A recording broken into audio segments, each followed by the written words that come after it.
আপনার ভাই মোহাম্মদ আরিফুল ইসলাম। আরিফুল ইসলাম, হ্যাঁ। ওনার এই হয়েছে কি 4 তারিখে?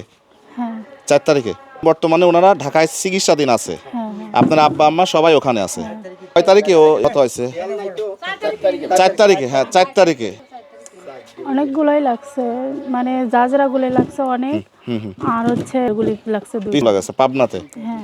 আমরা আসছি হচ্ছে এটা তো সাতিয়া থানা, তো আমরা আসছি হচ্ছে পাবনা সদরে আছে, আটঘরিয়া আছে, কাশীনাথপুর আছে, এই সব জায়গা থেকে আমরা সব বন্ধুরা মিলে আসছি। আর আমিও চাই যে আমার জেলায় কারা কারা এই অবস্থায় আছে, এই গুলিবিদ্ধ যারাই আছে, আমার ছাত্র ভাইরা যারা দেশের জন্য একটা সুন্দর একটা দেশ গড়ার জন্য, তাদের পাশে আমি প্রথম থেকেই কিন্তু ছিলাম। অনেকেই বলেন যে ভাই আপনি তো দেখি নাই, আমার পূর্বের ভিডিওগুলো দেখে আসেন। এটা দেওয়ার জন্য আমাকেও অনেক হুমকি ধামকির সম্মুখীন হতে হয়েছে, বাট সমস্যা নাই, সত্যর পথে সবসময় আমার জীবন চলে গেলো, আমি পরোয়া করি না।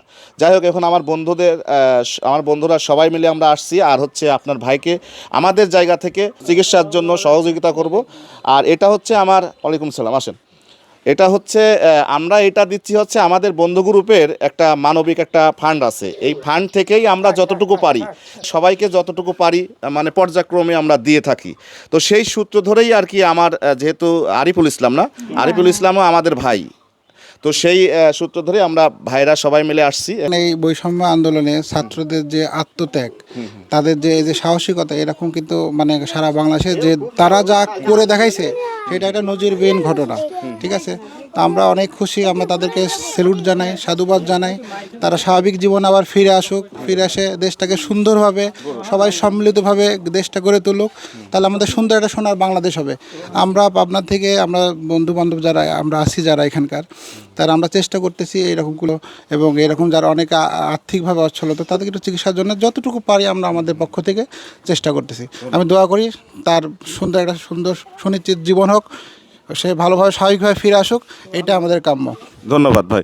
আর আমি একটা কথা বলি, এর আগের আমার অন্য পেজেও আমি বলেছি, দেখেন আমরা নিজেরা যদি সচেতন না হই তাহলে কিন্তু বাংলাদেশ সচেতন করা সম্ভব না, বাংলাদেশ সামনের দিক আগানো সম্ভব না। প্রত্যেকটি জায়গায় প্রত্যেকটি মানুষের দায়িত্বশীল হতে হবে।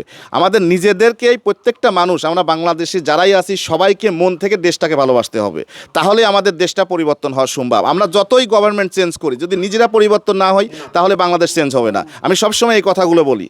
তো আমরাই তো সুযোগ দিই, অনেক জায়গায় আমরাই সুযোগ দিই। যেখানেই দুর্নীতি লুটপাট দেখবেন সেখানেই প্রতিরোধ গড়ে তুলবেন, সে যে যত বড় ক্ষমতাশীল দলই হোক না কেন।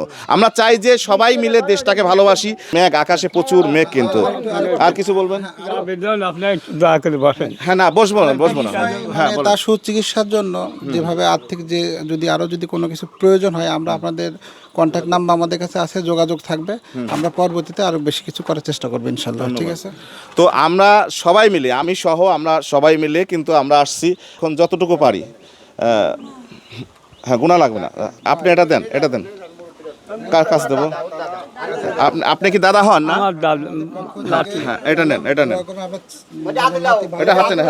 ঠিক আছে, সবার জন্য আপনি দোয়া করবেন, আপনার নাতির জন্য দোয়া থাকবে ইনশাআল্লাহ, আপনি দোয়া করবেন। না, এখন সরকার যত যারাই আছে তারা নিজ দায়িত্ব থেকে এগুলো তদারকি করতেছে, সাথে আমরা তো সবাই আছি ইনশাআল্লাহ। আমরা আরো খোঁজ খবর নেব আপনাদের।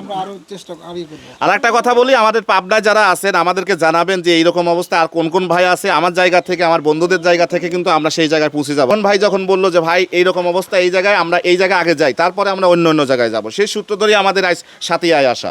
পর্যায়ে আন্দোলনে গ্রামে সর্বপ্রথম আমি, আরিফুল আর একটা ছেলে, তিনটে ছেলে সর্বপ্রথমে আন্দোলনের মানে আমরা ঐক্যবদ্ধ করি, মানুষকে আহ্বান জানাই এবং এই আন্দোলনে অ্যাক্টিভ ভাবে। ধন্যবাদ ভাই, ধন্যবাদ। ইনশাআল্লাহ দোয়া করি যে আপনারা আমরা সবাই মিলে দেশটাকে সুন্দর দিকে আমরা নিয়ে যাই। আমরা চাই তো এই রাষ্ট্রটা সংস্কার হোক, পরিবর্তনের দিকে আসুন, ইনশাআল্লাহ সেটা হবে। ধন্যবাদ। খরচ করবেন, ঠিক আছে।